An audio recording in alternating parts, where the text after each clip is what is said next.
Interview. Hey everyone, this is Randolph here. We're in New York City checking out the latest build of Homefront. We've got to talk to a few of the Chaos Studios developers about the game, so let's go hear from them right now. The shooter genre is a fairly contested field out there. Well, what do you think will set Homefront apart when you release it later?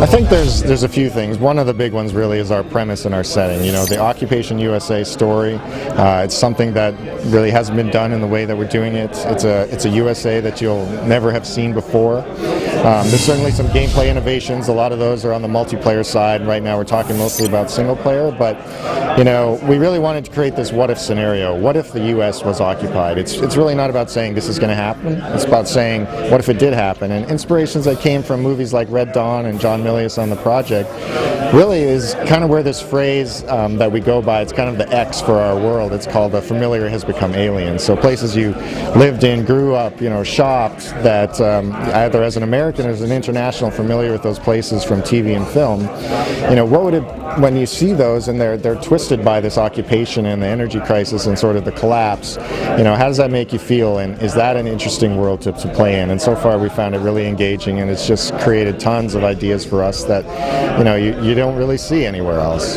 Now, of course, the whole situation with North Korea now gives it an eerie resonance, the game. How do you think the game will be received, you know, if things, you know, flare up over there? Well, it's certainly going to get attention, right? I mean, it's really uncanny because at E3 last year they started doing nuclear tests just before E3. Right now there's a whole bunch of stuff going on. It's, you know, just before E3. I don't know if they're like reading our backstory or what's going on, but I mean, I'm not too worried about it. It's they have a very interesting mindset. They're very anti-US, at least the regime is, and you know, so in some ways that they make a perfect catalyst for this sort of larger Korean Federation that spreads over the next 15 years to lead into our story. So, what type of action are you promising to deliver when the game comes out later? Well, really, our game is about selling this unique core fantasy that's not out there in the marketplace right now, which is you are a civilian in an occupied United States who's forced to take up arms against your oppressor in a fight for freedom. And really the unique vibe we're bringing is that the player is not a professional soldier, and the squad he works with are not professional soldiers. These are civilians, and they have very human reactions to warfare, and they make mistakes that professional soldiers wouldn't make, and that's really what's unique about Homefront. It's sort of the big difference between us and our competitors. So how does that, I guess, work out in terms of action? Like, how do you try to differentiate yourselves from the other shooters that are out there? So what you'll find in the other shooters is almost always the protagonist and his squad have the technological and numerical advantage. Our game is flipped. There's only 5 of you, and all their other resistance cells are very scattered and they're not unified. So when you have an attack or when you perform an action, the enemy almost always has overwhelming response. Better numbers, better equipment, more firepower. So you're almost constantly on the run in this game. Even when you do an attack, you pretty much have to pull out immediately because the enemy sends an overwhelming response. Now, you talked about, I guess, companions that you'll be battling with. Are you able to control them at all as squads, or do they have their own routines? No, they have their own AI. They're each autonomous. They actually each have their own character. They each have their own weapon, their own fighting style. We've got Tae Kim, who's the creative consultant for Chaos Studios. He's basically the guy who helped dream up the scenario of what happens in Homefront. So I guess the big question there, Tae, is how is it possible that someone like North Korea can eventually invade and, you know, take over the United States? Well, we're not actually talking about the possibility per se. We are bringing the players into the future, the presence of the game, and basically we want to tell the game players that how this transpired.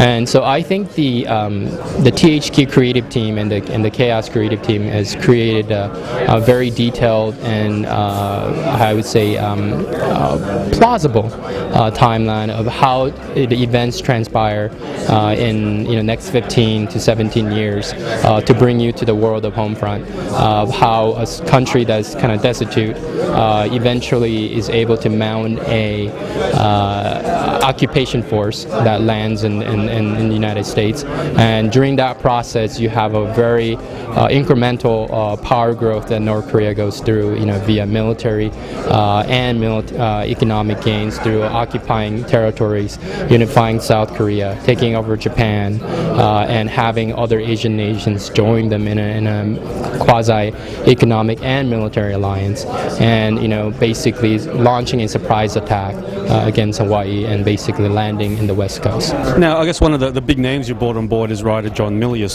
to help you, I guess, frame the world of Homefront. Like, how did you guys get involved with him?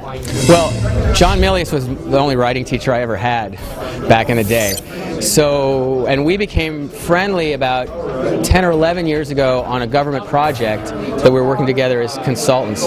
He's one of my favorite writers. Apocalypse Now, Wind and the Lion, Conan, Red Dawn. He's got such a great point of view, and he's also a military history buff, as I am also. So when we approached the game with John was easy for him to get really engaged in what's guerrilla warfare. I mean, he talks about Geronimo and the Apaches when he talks about guerrilla warfare. He talks about the Filipinos in World War II.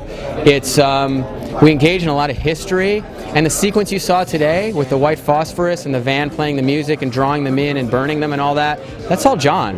That wasn't anybody here. That was John's stuff.